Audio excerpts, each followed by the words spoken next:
This is the Global Broadcasting Service, serving remote outposts since 1928. Hi, everyone. Welcome aboard the Walt Disney World Express Monorail. Caramba, we have something really big for you today.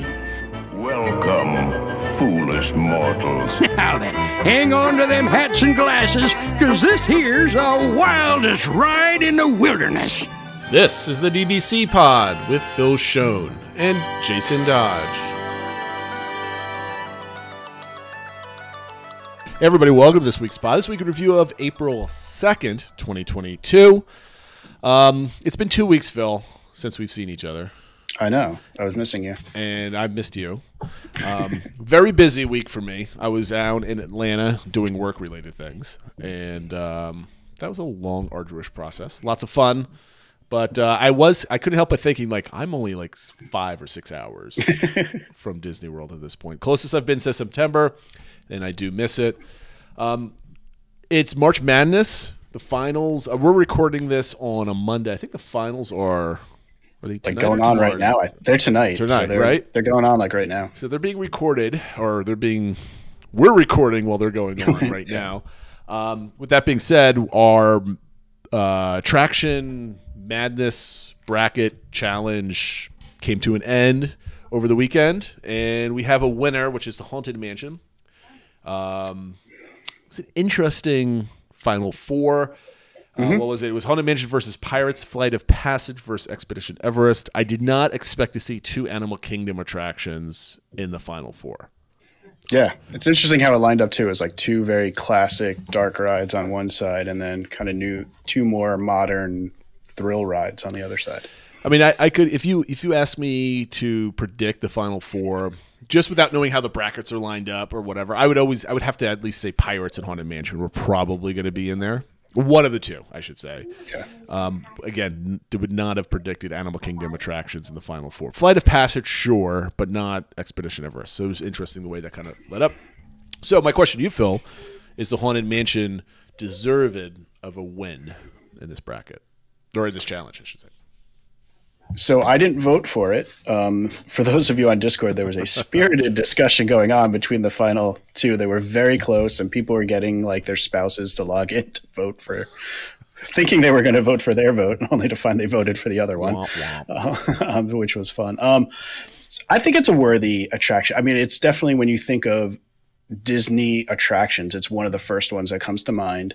Very reliable. I mean, the theme is great. Like, there's so much like kind of merchant. It's more than just a ride. I think like it's almost like, for lack of a better word, a lifestyle. It is. So I think it was good. I mean, like I said, I voted for Flight of Passage. It's just a little bit more transportive. It's probably the most I've ever felt like transported on a ride. So I think it's a really cool experience, especially just thinking of it as the attraction versus the attraction. But knowing Haunted Mansion is kind of more than just the ride, I can see it. That's fair. I mean, it's got some great history to it. If you go on Disney Plus and watch, it's not Imagineering. It's like Behind the Attraction. Behind the Attraction. That's what it is. Yeah, it had a really good Haunted Mansion sequence, which everybody should go out and watch. I didn't vote for Haunted Mansion. I voted for Pirates because that is ultimately my favorite ride. My family voted for Haunted Mansion. Oh, interesting. Because my 4-year-old was like, what, I can't remember what she called it. She kind of combined Haunted and Mansion. It was like Haunt Mansion or something.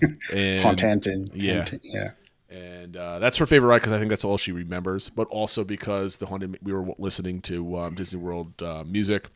The Haunted Mansion theme song was just on. So I think that might have added some bias to her opinion. Other than that, I wasn't disappointed with the Final Four because Pirates or Haunted Mansion was definitely going to be in there. So 3 of my favorite rides were in the Final Four, so I wasn't hurt. Where it was anything that really hurt when you saw. I think there was a couple in there that really hurt seeing lose. I think some of the classics that I love, like People Mover and stuff like that. So I don't know. I think it was a pretty good one. I was a little surprised maybe Rise of the Resistance didn't make it further. I think a lot of us held the reliability of the ride against it. I don't know if that's fair, but go ahead. Yeah, but I mean, I guess when you're trying to decide between, once you get towards the end, it's like, these are both great attractions. Like, how do I pick one? Yeah.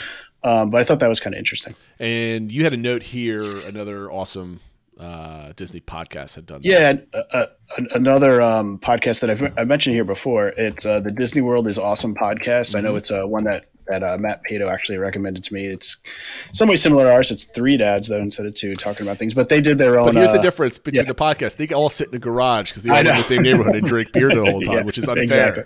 It's unfair. Very unfair. But they did their own, and they were just kind of talking it through amongst the 3 of them. And one thing I found interesting is I think they're a little newer to the Disney parks than a lot of the people on our Discord. Mm-hmm. So some of the classic rides didn't get as much love. So I made a note that like Peter Pan, Spaceship Earth, and People Mover were all out in the first round. I could see that though.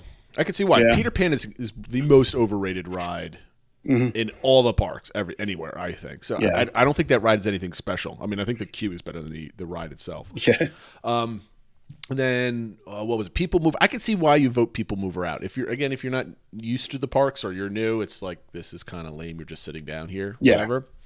But I can see why you vote Spaceship Earth too. You gave it negative grades when we did the attractionality so many years ago. Yeah, because it needs some updating, right? I mean, it's such a So I just thought it was interesting that those types of rides I think lasted a lot longer in ours. In the end, though, funnily enough, Flight of Passage was one of the ones that made their final. It actually lost not to Haunted Mansion, but to Tower of Terror.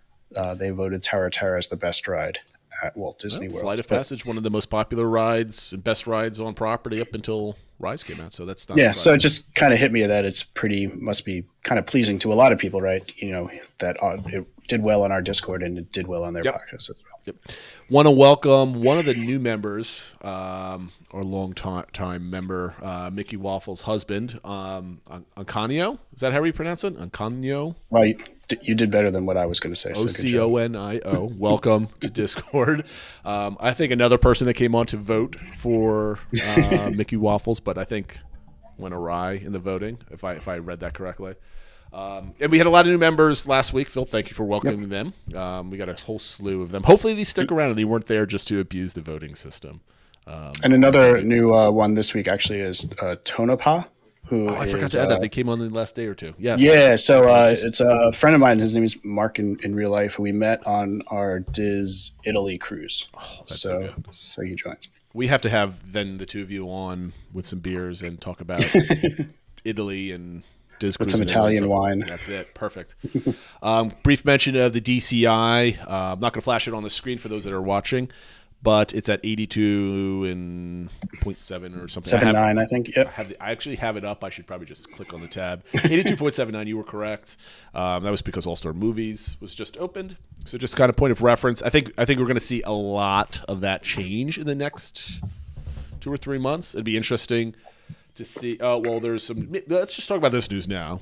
I was going to talk about it. What everybody else is talking about is Guardians of the Galaxy release date was officially announced today, May 27th. Correct. Right? Did I get that right? Because I don't have it right now. Correct. Yeah, May 27th, and then they've already been talking about previews and stuff like that. So they said, pass holders and DVC and D23 will be doing something. Rumors are media previews are, I think, like the 4th through the 7th and stuff. So be a lot of previews, I think, through the month of May. One of the things that, this doesn't surprise me that it's opening Memorial Day weekend, getting ready for the summer. But like what is kind of surprising when you think about it, like it's just all ramped up and boom, it's ready to go, right? Because all we were doing is paying attention to the outside, whether or not the spaceship outside has like gaps in it or it looks good or whatever nonsense people were talking about, and we're just looking about the outside of the building, but up until maybe a year ago, it was just like a shell, right? It was just, we were looking at on October? They were just doing like the push-pull testing and stuff like that. Yep. And we were waiting for the filming. That was basically the main state. And then it's all done. Yeah. Right? We're seeing that Guardians Volume 3 is being, filmed, and I thought there would be a little bit more of a lag, even though I expected to be open. But I don't know. I was having 2 lines of thought on this thing, and it was very confusing. But I think it's interesting because it's all indoors, so you really can't see them. Like even with Tron, once it's once they're doing all the testing, we'll be seeing that for months once it's going, because at least the outside part. But I know on this week's Daily Dish, Len was talking about, or Disney Dish, Len was talking about, he's talking to people, Imagineers that are in the testing and how they're testing and adjusting and all that stuff. So that's been going on for a little while, but obviously makes sense. unless you know somebody, you're not seeing any. It's a month from now, right? I mean, people are going to be writing it in a month. So yeah. I think like what also hides it is the fact that Epcot is still like a construction zone. Yeah. So you don't expect like new things to be coming when there's, you kind of fix that pile of dirt over there. Yeah, exactly. So that's really interesting. So once that pops up, it'll be interesting what the DCI, how that reflects it, how Matt handles that type of thing, and then another. I'm skipping over this whole topic, so we're just going to go what other people are talking Yeah, let's just go about. go to the news one. That's how it's flowing. I'm going to scroll all the way down here. All the resorts are open, right? So we're going to see that reflected. Last week you reported that the Hoop-Dee-Doo is coming back in when?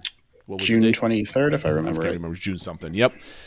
Which I think is great, which gives me even more of a reason to not go anytime soon, right? And waiting for a lot of that stuff to come back, because that's one thing that I was looking forward to. My first canceled trip, not my third canceled trip, because that was the first one, and it was the first time doing Hoop-Dee-Doo. I've never done it before, so I'm looking forward to that.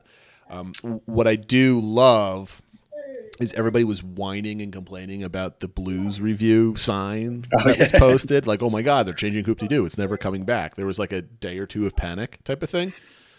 And I always thought that's just probably a sign outside to make it look like different things are happening in this building. Right? It was just decoration, right? I think there was a report that like somebody had rented out. There was like I think it might have been a staffing meeting or something like that. And they probably just had a bluegrass people playing for that event. It wasn't even like a permanent thing, but then it,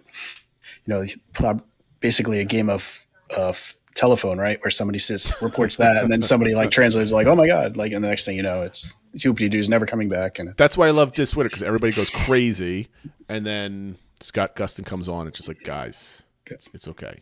It's okay. We'll be fine.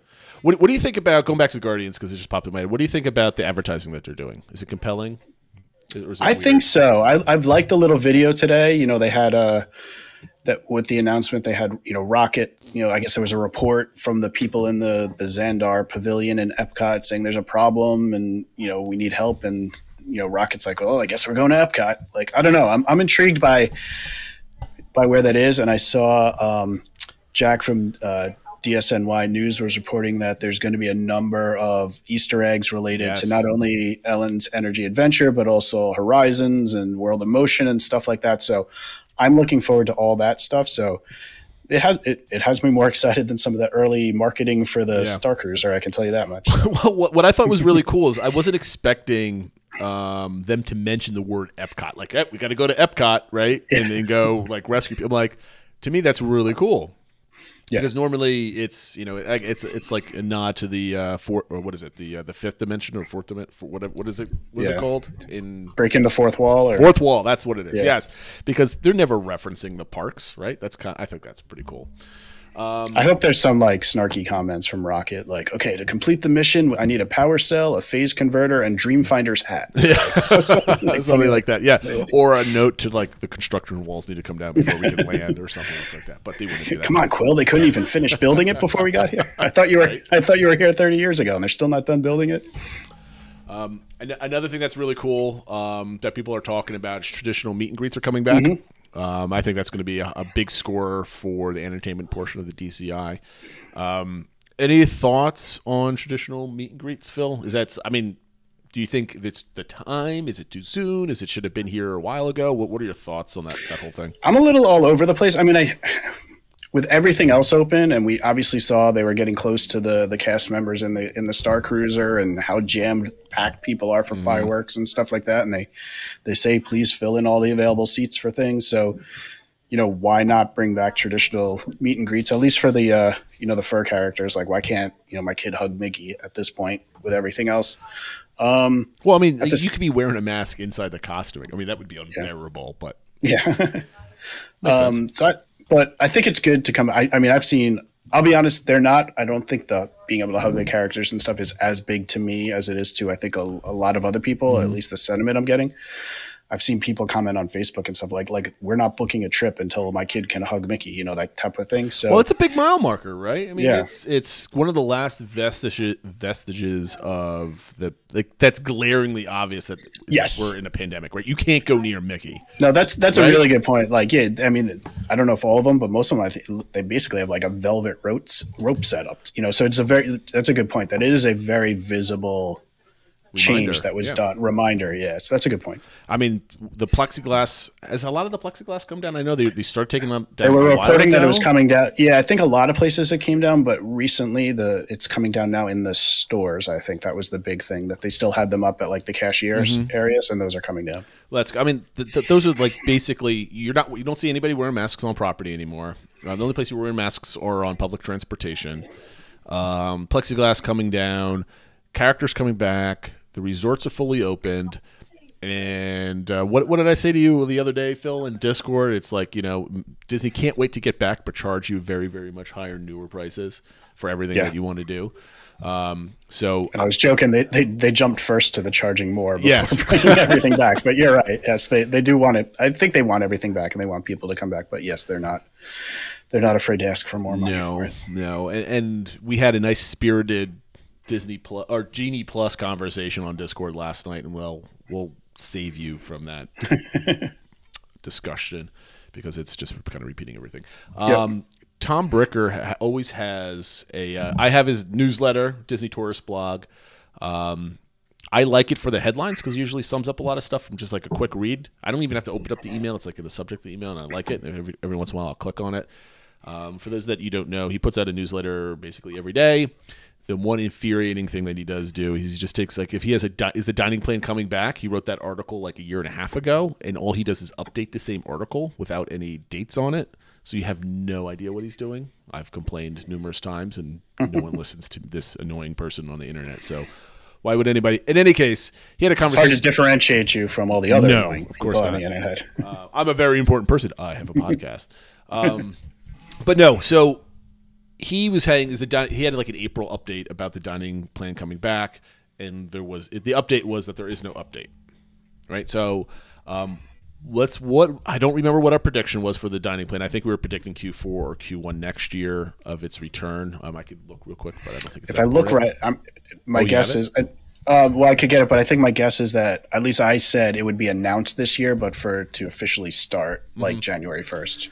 So my question is, now that the hotels are all open, I think almost all the restaurants are open at this point. Maybe limited times and limited availability, obviously, because they're not at full go. There's still stuff that aren't open, but most of them are. Most of them are. Yep. So are we going to change our prediction now for dining plan? Are we going to see it this year, do you think? If I had to give a probability for it, it's a higher number now than it would have been when we did our predictions. I'm still not totally sure because I think it gets bundled in with packages, and we haven't heard about 2023 packages and stuff. I do think the fact that the cultural representation program is coming back, that's starting over the summer. Yep. So by August, I think a lot of them will be back. That's a big thing for getting some of those Epcot restaurants open. So if before I was saying it would have been 20% that it would open this year. Now I'm probably at like 40% or something. I'm still not. I still don't know if I would vote that it would, but it's more likely now. I think I'm right around your range, right? I don't think they're like. Let's predict Disney marketing, right? Mm-hmm. How long before the dining plan comes back will we know that it's coming back? Like, are they announcing in July that fall packages will include the dining plan again, right? Like usually when they announce a group of packages, it's like 3 or 4 months before, like we'll know the fall ones in like June or July. I think so, yeah. So that makes sense. Would it be that, or they'd be like, it's now available, but it'd be firstly available, like, it's like available for October 1st and later packages, but if you want one now, you can get it. That's interesting. My first thought is that it would be more than 60 days out, assuming it's still going to be 60 days for making ADRs, that they would want you to have a little notice of having the dining plan or not before you can book ADRs. True. So I would think it'd be more like that. Like, okay, the next set of packages or whatever are going to be available in the fall. I mean, maybe it'll be for October 1st for the next fiscal year, but I guess we'll see. As a dining plan person, right? You were never a dining plan person, right? That doesn't fit your touring style. It does mine and my family, right? We always love it. if I was going on a trip in 30 days and this says, do you want to add the dining plan today? I would think very hard about doing it. And the only reason why I would think twice about it is just the cost, right? At that point, I'm just adding it's not part of a package in any way. But we always love the idea of having it prepaid and that type of thing. And that is something that I've seen a lot of people waiting for, saying they're not booking another trip until that's back. So I do think the people that are very eager for it, if you said it was available tomorrow, they'd be fine with that. Like they would be excited about it. So I could see it go either way. But just from an operational point of view, I think they would have to be. It would have to have more. It would have to have a longer runway of more than 60 days, just because they don't want to sell somebody a dining package and all the ADRs are taken. Right? It's like I just paid all this money and I can't book anything. Oh. Exactly. So I think you're going to have prep. I think a 60-day mark is probably a smart one on that front. What else is everybody talking about, Phil? I mentioned all the resorts are now open. Disney put out a little video about that. The first time everything's open. I guess one interesting thing in that was they included the Star Cruiser, and when they were saying all hotels are open, which they're usually very careful to say the Star Cruiser is not a hotel, it's an experience. But some people are kind of commenting on that. But. Well, speaking of the Star Cruiser, I saw a note that bookings are strong going into next quarter for it. So it has more lasting legs. I'd be curious to know if we would ever get to know some information, whether it's from like touring plans or somebody that kind of tracks that type of thing. How many guests are repeat guests? Like, is it 90% first timers and 10% repeat? Like, has those two numbers like fluctuate over time? Yeah, I don't know what the repeat. I have heard a few people. Some people on Discord have said they know people have already done it a couple times. So, I mean, I don't think that's the majority. A couple of times? Yeah. Oh, okay. So, I don't think that's the majority of people, but there's definitely people that are enjoying it and going back and doing it again. So I mean, it's funny. We sat here poo-pooing the whole thing just because of some really bad PR. Yet it's obviously great. I mean, everything I can find, right? Everything I hear and see is like, if you're into this sort of thing, like the role playing type aspect, they nail it. Like, it's incredible, but you kind of have to be up for that. And I thought I saw a note on, maybe it was Blog Mickey, that Imagineers are already planning on things like different events to kind of tweak the experience. Yeah, I saw the one thing specific being mentioned was around the holidays. So I don't know if they're going to tie it in with like our Earth holiday time period. It'd be smart. But they said they're going to try to loop in Star Wars appropriate holidays, whether that's Life Day or whatever it is. No one cares about that. I mean, they want to go and see like a Christmas overlay. That would be, I think, pretty rad. It's funny how they're approaching it, because they're definitely gamifying this. Because in a lot of online games, once it launches, there's always updates and expansion packs and a lot of like massive multiplayer online games basically have like events that they do that run for like a month or two. So you're like, fear of missing out. Like, I need a book for this month because like I need to see this event that's a one-time thing.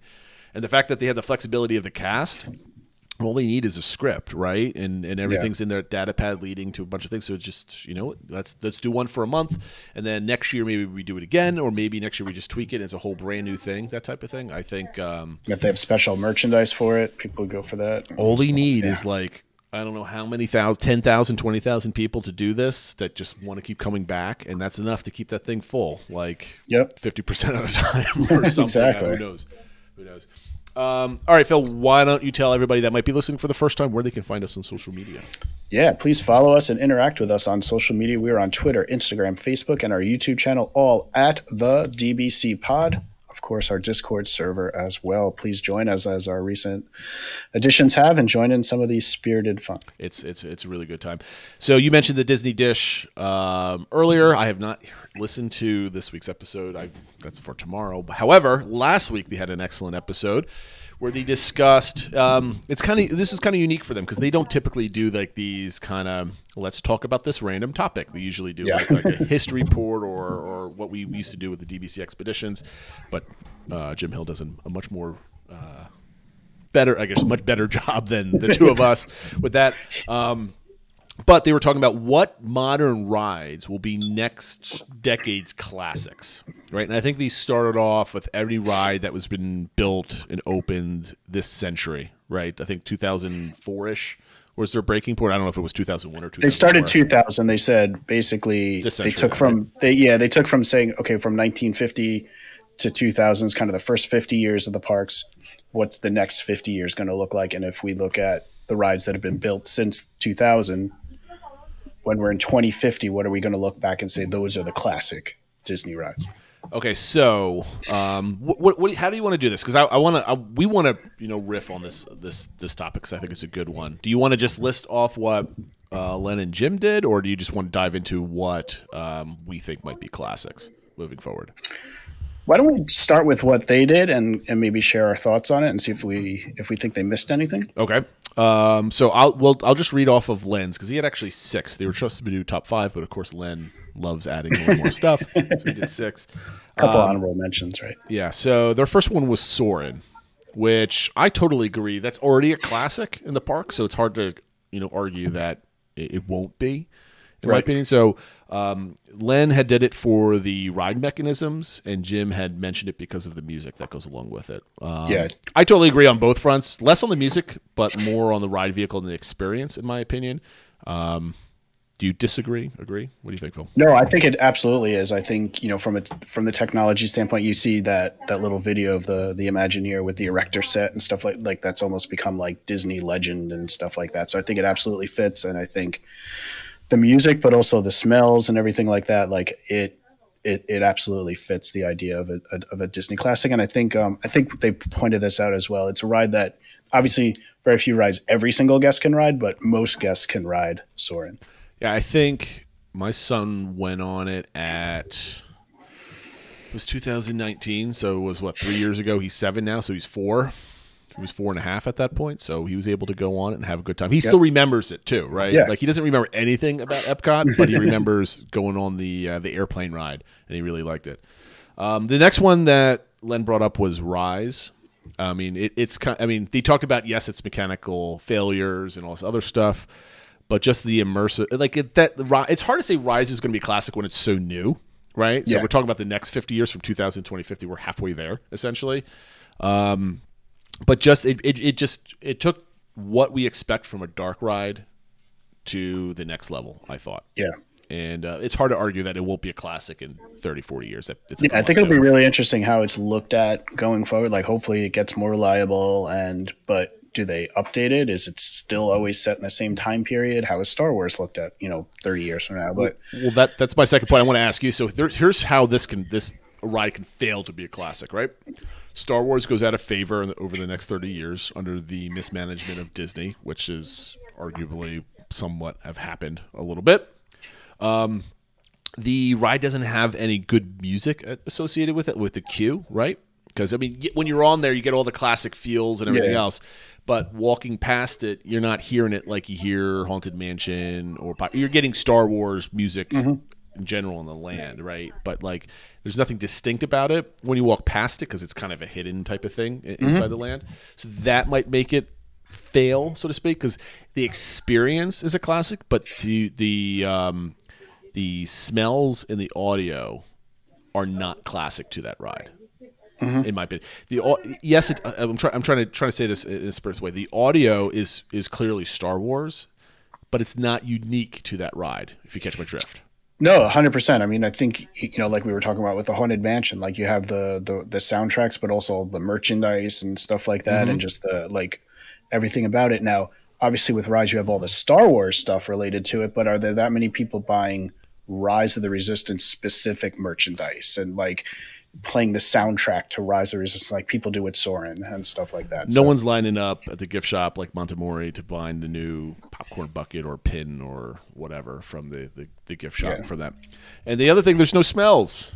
There are smells, but they're not specific smells like the cave going into Pirates or Soarin', what we just mentioned. The next one that Len brought out was Mickey and Minnie's Runaway Railway. I agree with this one. I think this is a better chance of being a classic than Rise does. It's got the unique new Mickey animation. I personally love Love the darn thing. I mean, I think I would more interested in riding that again. If I had to pick between Rise and Mickey and Minnie's Runaway Railway, I think I might pick Mickey and Minnie's Runaway Railway because I think it's more fun with my kids than it is with Rise. And that might be controversial. That might be a hot take. We're going to wrap that one up and maybe we decide that in a year from now. But well, the one thing I would say is I think if someone said you get to ride one of these once, I would pick Rise because I think it's just that unbelievable of an experience. I will agree with that. But if someone said, which of these would you rather ride 10 times over a week? It would probably be Mickey and Minnie's Runaway. Like, I think it has more re-rideability over a short period of time than Rise does. I totally agree with that because when you go on Rise, it's a great story. The effects are absolutely amazing. I would like to go on maybe one or two times and say, like, if that were it, like, okay, I'm done. I don't have to ever go on it again. I experienced it. Yeah, exactly. That type of thing. Granted, every time I go there, I want to go on Rise, right? So let's not get wrong. It's an amazing ride, but it's designed for you to be looking at specific spots throughout the ride. Whereas Mickey and Minnie's, they have apparently there's a bunch of different storylines in there that you can see. You have different points of view. I mean, you go into different screen sections. So I think you can go on that ride and experience something new at least for the first 5 or 10 times that you go on that ride. Yep. I think personally, and I love how you enter in spoilers. I guess I don't know how you have the queue where you start watching the movie and then you go right to the screen like you're entering the cartoon. Yes, that feels like a new experience, right? Like it's excellent from a technology standpoint. So yeah, and not that the Rise queue is bad either. That's absolutely amazing as well. But next one is Expedition Everest. I don't know. Do you recall his reasoning on this? Is just because it was a themed coaster that fits so well into Animal Kingdom. Yeah, I think that they were able to come up with a theme ride that fits so seamlessly, and they talked about the queue a lot, how that really built to the anticipation, and just how well it's done and how it holds up and stuff like that. So, I mean, the only reason why I can see this is a classic is because there's nothing else in Animal Kingdom right now to detract from it or compete with it. Like, not every ride can be a classic in a park, right? Though I agree with all of his reasonings behind it. If there were one or two other thrill rides or one other two big e-ticket attractions at that park, would Expedition Everest stand out like, let's say, Splash or Runaway or why can't I think of it? The next to Splash, Thunder Mountain. Yeah, I don't know. I think it's a great ride. I think people who love it. I do really like the queue, but I also know not everyone can ride it, and a lot of people have issues with the backwards part. And there's the safari, but there is also Flight of Passage in Animal Kingdom, which I guess spoiler alerts didn't make their list. They actually cover that in this week's episode. People wrote in saying they were surprised they didn't list Flight of Passage. And, of those two, I could actually put the argument saying Flight of Passage is more likely to be a classic than Expedition Everest. Well, Flight of Passage is like an evolution of Soarin', right? So it's kind of hard to do that if you want to think classic, but then Flight of Passage has had such an impact on that park and how people were touring and going and doing things that it's hard to argue that it isn't. And it feels, for lack of a better word, I mean, I know the new films are coming out and stuff like that, but it feels timeless in that you didn't even have to see the movie to get immersed in that ride. It's kind of the opposite of Rise of the Resistance, right? You kind of have to have some idea of those characters and what's going on. Of course. Whereas Flight of Passage, you don't need to see that ride and people still have seen the film and people still love it. So it has that sense of timelessness to it, I think. I mean, you could almost see like if they had made that ride and then decided to make movies after it. Yeah, I mean, absolutely, because the ride is that well done. The next one that Len had put out was the Pirates, but in Shanghai. I've watched videos of this, and I'm jealous every single time I watch it. And it's basically just because of the immersion, the storytelling, and everything else that goes along with that. I'm going to skip right ahead to the next one. You could talk about this one. It's what is it, Agent Pete? Or Agent P? It's Agent P, so it's Perry from Phineas and Ferb. It also used to be Kim Possible before this, but I think more than the IP on it is just the concept of this interactive game that takes place in World Showcase and invites people to explore the pavilions and uses technology. And so I think, Yeah, I don't know if I'd call that timeless since it's not even open now, and a lot of people don't even know it exists. So I don't know if people 30 years from now are going to look back with like at Agent P the same way that people now look back at the Jungle Cruise. I get his sentiment of like bringing that technology element into the park and using that to get people to explore World Showcase. I believe that was his honorable mention. The other one he actually, which I think you skipped over, was he included Happily Ever After. Oh yes, I have it right here. Yep.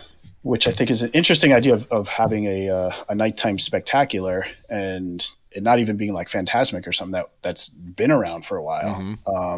But he picked although maybe that opened before the 2000s. But Happily Ever After, think he just says it's sort of like the epitome or like the high point of projection mapping, just how well they did with it and the song and how everything fits. So I mean, obviously, you know how much everyone listening to this, I think, knows how much we love that show and the love our whole Discord server has for that show. So I thought it was an interesting. It's so classic. They had to take it away. I know. Which probably goes to show they're probably like if you listen to the Disney Dish, they go over a lot of different surveys so to get see what Disney's trying to hunt for, and everything is like, do you really not like Harmonious? Do you really not like Enchantment? And they're going to be tweaking that to come. Jim had a couple. He also listed Soarin'. He listed Mystic Manor, which I think is an awesome ride. It's I mean, Rise is sort of its own category of dark ride, but of it like kind of a traditional classic dark ride, Mystic Manor is my favorite. Yeah, there's dreams of me being able to go on. I know I'll probably never be able to go on that unless they build one here in the States, which they actually were talking about why they never kind of bring that up, because you could sit that in the same park as the Haunted Mansion, and it's a totally different ride, even though it's the Chinese version of Haunted Mansion. Well, and it fits very much. It's themed to the Society of Explorers and Adventurers. So I mean, you could plop that into Adventureland or something like that, and it would fit seamlessly. Perfect. Yeah. Get rid of Small World and kind of steer that building in another direction or something else like that. I don't know. That would be a terrible place to put it. He also mentioned Slinky Dog Dash, which was an interesting pick. I disagree with this one. I don't think it's going to be classic, but he had some good reasonings why it was classic, because young and old can go on it. It's outside. It's they put so much. You get so much emotion out of it just because of the aesthetics and the entertainment around it. That's pretty good for a roller coaster that's completely outdoors. It doesn't have a lot of show elements. I don't think it's going to be a classic at all, only because you're still kind of hidden away back in Toy Story Land. And again, it's just a really fun coaster, but I don't know if that could be like a classic. I mean, it's going to be a must-do because it's one of the most fun attractions there, but it's not like, I don't think you're going to be opining for like, the first time you went on Slinky and how amazing it was. And you're like, kids, you need to go on Slinky Dog Dash. It's just that's an interesting thought. Like, are people like I'm taking my kids on it. My youngest especially absolutely loves this ride. Like 20, 30 years from now, is she going to be taking her kids, if because she has of the kids, memories, and take there and be like, oh my God, I got to take my kids on Slinky Dog. Like, I don't know. Like, so I'm not saying it's definitely going to be, but I could see it being. I think a metric for any of these things is like, will I want to take my grandchildren on these rides in, I don't know, 20, 30 years from now type of thing, right? And it definitely, I mean, I want to take them on Slinky, but for different reasons, right? It's not for memories. And the last one he had was Mission Breakout, which is an attraction I've never been on, but he mentioned it's a classic because of just kind of the behind the scenes of what happened just to bring it about. I don't think that really matters whether it's a classic or not. So what were your thoughts on that one? Yeah, I was a little surprised by that. Again, I get his thinking behind it. I also wonder if, because part of me was like, well, why didn't they just put Tower of Terror? But I looked at, I guess Tower of Terror opened in, at least in Walt Disney World, in 1994. Yep. So it didn't qualify for this. So I'm wondering if this was his way of sort of sneaking in that ride system. I guess maybe.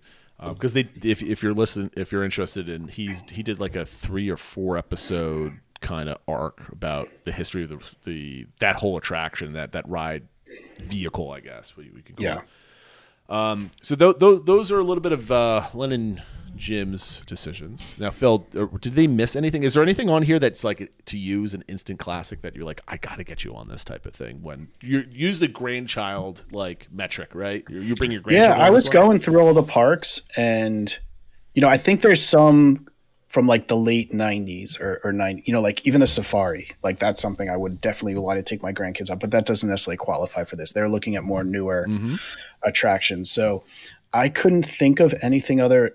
New Fantasyland stuff. Basically. Yeah, that was they did debate is Seven Dwarfs Mine Train one. I think in some ways it is, in some ways it isn't. I don't know.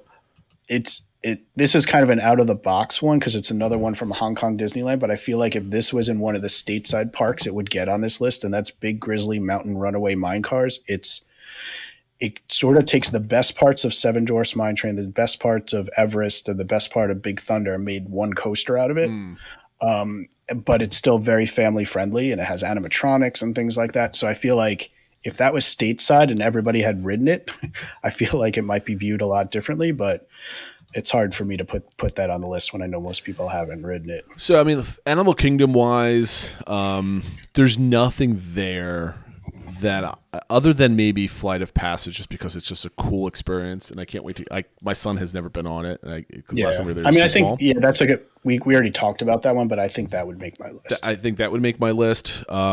In Magic Kingdom, anything that's new, I don't know about Tron. I don't expect Tron to be on that list because it's just another really cool coaster, but I don't know if Classic is really going to do anything for it. But there's no other ride there that's great that's been built in the last 20 years. I can't think of anything. Yeah. The thing is, there haven't been that many rides, really, like brand new. I mean, there've been like the updates and stuff, but there haven't been that many. Rides. The only thing I could think of is like the feel of New Fantasyland walking around.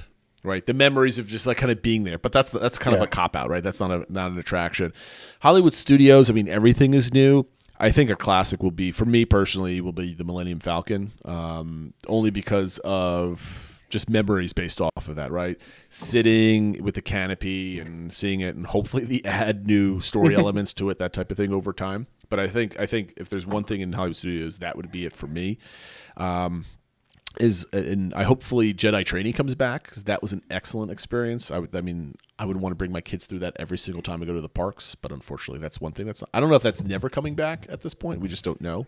It's kind of in a hiatus mood a little bit. And then at Epcot, nothing's been built at Epcot until very recently, I guess. Well, right? Remy, but I don't think Remy qualifies. No, that's a classic. It's an older, but like I wouldn't make Remy a classic anyway because it's like how long after the movies come out and it just opened, so I don't know. I guess it was just an overlay, but would you put Frozen Ever After in that category? I don't know. We haven't been on it as much, right? And my daughter loved that movie, but my second daughter knows Anna Elsa but's not obsessed with it, right? So if they had maybe a Moana ride last time we were there, and she was been obsessed with Moana, I don't know, because I think classic is basically what the memories you get from it, and how does it impact children and you, and then the next generation. It just feels very in demand now. So again, I guess it's a thought like 20, 30 years from now, are those people going to want to ride it with their kids? Well, basically, it has to be unique. So it's like the movie popularity can be dwindled or whatever, but it has to still be a fun ride.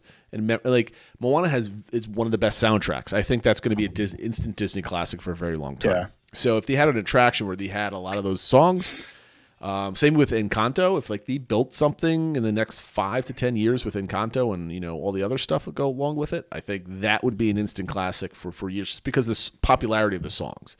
And I think you could use the Mystic Manor ride vehicle. That's it, exactly. Phil, you're solving world problems today. This is excellent. And then I guess the question is, do you think Guardians will become that classic? It might. It depends on the experience. I don't know because it's tied. It has the potential, I think, because it is bringing new technology. The idea of the Omni coaster and pivoting the cars to see things and stuff like that. So it has that element. It should have a great soundtrack because Guardians movies are known for that and stuff like that. So. Yeah, it's hard to say with something that isn't open that it will be an instant classic, but I think it has the potential to be. I don't think the mechanics of a new ride vehicle make a difference. It's how they immerse you in the experience. Mm-hmm. So that those two have to blend, right? So if it's just a roller coaster that's spinning me around just to face stuff, I'm not going to really care about it. Like I'm going sideways, I'm going backwards. To me, it doesn't make a difference. But if that blends in with like your emotion, and it feels really awesome based on the storyline. That brings you in. I think what it really does is it brings you into the MCU in Walt Disney World, which we don't have at this point, really, right? So I think that could be like a classic of like, here's the quote unquote remnants of old school MCU. Like we're talking about like it's 20 years from now, right? So now the MCU and Guardians is like 30 years old movie, right? Does it like remind you of that classic era of like phase 1 through 4 MCU pre-Endgame and all this other stuff, and bring you back to it? And that just kind of makes you smile as like, oh, when I was this age and I was watching those, like for those 20-somethings out there that watched Endgame when they were teenagers or whatever, right? Does riding that ride bring them back to their high school or college age, and kind of that era and everything else kind of impact your mind? So in like when they are 40, 50 years old, they'd be like, reminds me of my childhood. It's a really cool ride, and I could bring like how I'd bring my kids on the Millennium Falcon because I experienced that as a movie, 40 years ago, as growing up with it, type of thing. So I think it has a chance of being a classic as long as they don't change it in 20 years and add more stuff to it, stuff like that. So I think it might be really, really, really cool. All right, to wrap up this show. We have what's going on. Why don't you talk about, because you added this in late. That's my fault for forgetting about it. The start of another Disney animation bracket. So what's going on? This is with Adam, the host of Attractionality, that's doing this. Yeah, so he waited until A Music Life for Me finished up the attraction bracket, but now he is starting a bracket of his own, going through Disney Animation Studios movies. And so there's actually been 60 of them, so 4 will get buys, but he's broken it into 4 groups of 15 movies, basically looking at the classics, the first 15 made, then throwbacks, Renaissance, and then the modern ones, which carries us through Encanto. Currently, the voting just finished on the first round for the classics, and already one of my favorite movies is gone, so I will probably no longer be participating. I haven't seen the updates. Which one is that? So that is Robin Hood lost to the many adventures. Yeah, that lost to the many adventures of Winnie the Pooh. It was a very close. It's that opening sequence song gets me every time. Puts a smile on my face. I know. It lost by 1 vote. So I gotta get my wife to log on and start voting. I know, but that's all right. There's still obviously a lot of good movies, and as much as I love Robin Hood, I know it wasn't going to win, so that's fine. It almost did. Well, I meant the whole thing. Oh, well, yes. We had no chance getting out of the next round. Exactly. So that's all good. But yeah, so it creates a lot of good discussion. You see a lot of people upset about things that are losing, and why don't other people like this and that sort of thing. But it's always fun to have these debates and have these little bracket challenges, and it's another reason to join the Discord server. Yes. Good tie-in at the very end. So yeah, get on there and vote. Is he having like a multi-day voting for each bracket? I think it's 24 hours for each round of. So he did the first round voting for one bracket, and then the next. So now I think shortly it'll open the first round voting for the next bracket. Got it. So okay, get on Discord, join if you haven't joined already, and vote for your favorite movies, making sure that your favorites do not lose. And if they do lose, it's all your fault. Absolutely. You have no one to blame but yourself. Yes. So, last but not least, you had we like to end on a positive note. Not that anything's been negative this show, but let's end on an extra positive note, some pixie dust. And you had a story in mind that you wanted to tell of a Disney positivity story. Yeah. So one that I always remember when I think about positive experiences back at Disney is one from about 7 years ago. Was when my youngest was really little. We had 3 small kids at the time, and it was the winding up. I had an annual pass from a previous trip. So, long story short, we were able to get a very reasonably priced AP rate on a theme park view room at the Contemporary. So we surprised the kids by staying there, and it kind of that's always a positive memory that it kind of blew their mind. Like, we're staying where the monorail goes through the hotel and stuff like that. But the specific part I wanted to talk about is when we were checking in, a family was checking out, and the little girl in that family had one of the Mickey balloons that you get, on Main Street in Magic Kingdom. And she asked if she could give it to my daughter, my oldest daughter. And they said, well, we got it. And somebody actually gave it to us. And now we're like paying it forward, giving it on to you, because these balloons, for as much as they are, they last a long time. And it always hit me because it was so touching, but how much it impacted my daughter, because for the rest of our trip, she was talking about, I can't wait to give this 7 balloon. at the time, right? Am I doing the math right? Yeah, she was 7 at the time.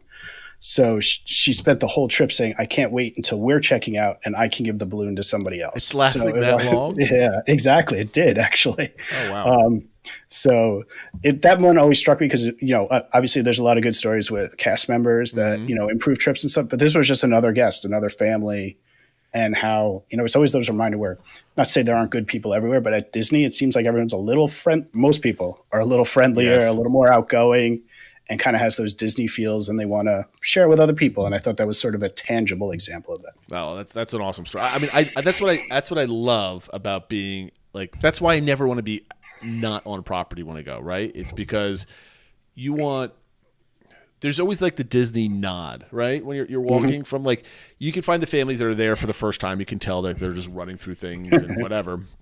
But you can tell other people that are just kind of relaxing and doing another thing. Like you can you strike up conversations, and it's just like the conversations we have in Discord, because it's our safe space, because we know that everybody loves Disney and everybody gets us. But usually when you're in the real world, so to speak, your conversation about Disney could either come with like confusion, like you're an adult person that loves Disney, or like, you're just talking about a trip and like whatever. So every time somebody mentions Disney, I always jump into the conversation. Like, are you planning a trip? Can I help you? When are you going? It's going to be a lot of fun. I can't wait for you to go. Can I be your friend so you can tell me all about your trip? Oh, you're going next week for spring break and you haven't booked your park passes? Oh, gosh.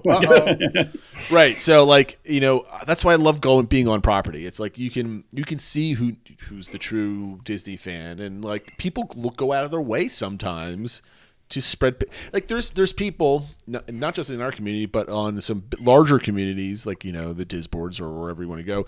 There's some people that actively plan gifts or whatever that they bring down with them to spread them to other families.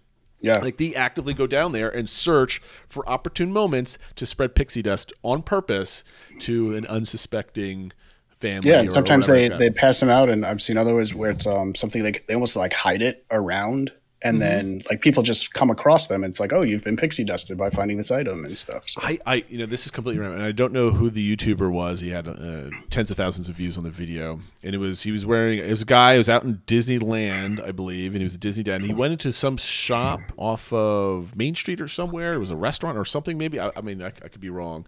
But he went into like a back room where people were sitting, and there was a bookcase. And in one of the bookcases, like there's one of the books opens up, and it's basically a box. Where he had something bought. It was in the Disney World like bag, right? And he puts it in there, closes it. So that's a gift for the next person that opens it up and finds it, type of thing. I thought that was really cool. So there's like very few people that knew about it, and like every time you go and you check, you can take a gift, maybe put something in. I don't know what happens, but that's what people think, and that just makes your vacation better. Not only because maybe you made somebody happy, or somebody else made you or your children happy, but when you're there, that's in the air, right? That adds the extra layer of magic. Yeah, it feels like so many walks of life, or so many times in our regular life, it's people trying to like step on you or something, like not being nice to you. And here, when you're at Disney, it feels like there's more effort to be nicer to people. I mean, but it permeates the air. That's part of the Disney magic. It's just like, I'm here. I think the vast majority of people are having a good time. They're happy. And that's why people are huge Disney fans, because you're not going to find that atmosphere at Six Flags, or probably not at Universal, though I'm not an expert at Universal. But like Disney has curated that feeling, I guess. Yeah. Mm-hmm. And so the next time anybody goes down, try to think of a way you can spread some pixie dust on your own on purpose before you go down. I think that's a good homework problem for everybody or assignment, I should say. Homework assignment for everybody. Because the way I do it, and I've told this story before, is I bring extra glowy bracelets and necklace things, and I like handing them out to other kids running around during firework times. So that's kind of something that I do. It's kind of lame, but like I think the 4-year-old. We've done that before though too, and especially if you see some family where the kids are kind of like losing their patience or whatever, and you're like, hey, you want some of these? It's like it helps them out for a bit. Yeah. And one time we gave a bunch. There was I don't know why they were there. There was a group of nuns like in their full habit, and everything, like in Epcot. Very warm. Yeah, we're like, hey, you guys want some glow bracelets? And they were like having a ball with it. So. That's really cool. That's really cool. All right, guys, we're going to wrap it up there. Hopefully this gets published tomorrow, but my schedule is kind of crammed, so hopefully we can get it out in time for everybody. Thank you for listening, and we'll see you next time. Take care, everybody. Take care, everyone.